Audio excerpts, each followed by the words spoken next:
His purpose of his life was to love and nurture his wife for over 60 years, my grandmother.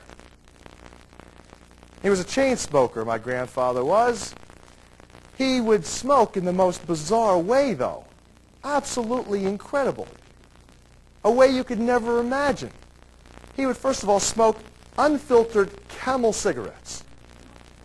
And he would cut them into thirds and only smoke the most tar and nicotine-ridden, hottest portion of the cigarette virtually in every puff.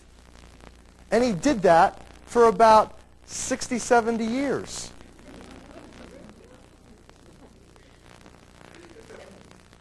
And so my grandfather also was a devout Jew. Now, I'm Jewish. I'm very, very proud of my Jewish traditions, but I'm also somebody, I'm a little strange in this way, and I'm very proud of this fact too. I'm a Jew that accepted Jesus Christ into my heart years ago. So I'm what they call a Messianic Jew. Thank you. Thank you. You know, I appreciate that many of you are clapping. You know, many of my Jewish relatives and colleagues are saying, it's strange, strange. Horowitz is strange, you know, because they just haven't gotten it yet. You know, the magnificent message of Jesus Christ was love. It's straight love. Here's how to do it. He laid it out. Just got to read it. It's amazing to me that, you know, Jewish people have an aversion to even reading the New Testament. Well, at any rate, you know, it's again because of brainwashing technologies, separating Christian from Jews. It's been a long history of this. So, at any rate, my grandfather was a devout Jew, an Orthodox Jew. 3 times a day, he would what's called lake tefillin.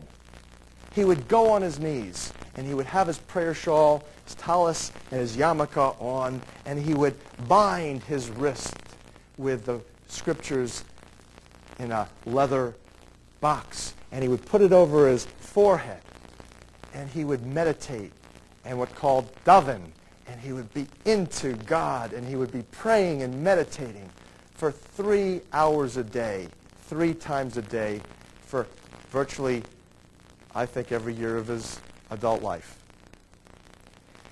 And his magnificent love for his wife was what he was living for during his last 30, 40, 50 years. So one Christmas, it was around Christmas time, my grandmother went out. They lived in Atlantic City, New Jersey, and they went out for a walk, and unfortunately my grandmother slipped on some ice, and she fell and broke her hip. They rushed her to the hospital. They patched her together, and at which point the physicians that worked on her told my father and my uncle, his brother, that you got to take your mom and put her in a nursing home because your dad, they live on the second floor apartment, he can't care for her anymore.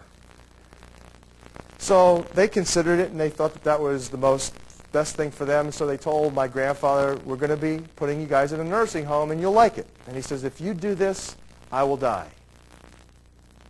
And they said, but Dad, you don't understand. He says, if you do this, I will die. But Dad, you know, we already checked the place out. It's a beautiful place. It's right on the boardwalk. You can walk back and forth. You know, you can get exercise. There's people there your age. Mom will be cared for. They have a synagogue right there on the premises. It's a beautiful, beautiful place. If you do this, I will die. They did it. 3 weeks later, he was dead. And he died so fast that my father asked to have an autopsy be done because they couldn't figure out. Doctors wanted to find out too. Why? What did this man die of? And I was standing right by my father when the physician came out of the morgue and reported to my father. He said, Mr. Horowitz, for the life of me, I cannot understand how this man could have lived for the last 20 years. Every bone, muscle, and organ in his entire body was riddled with cancer.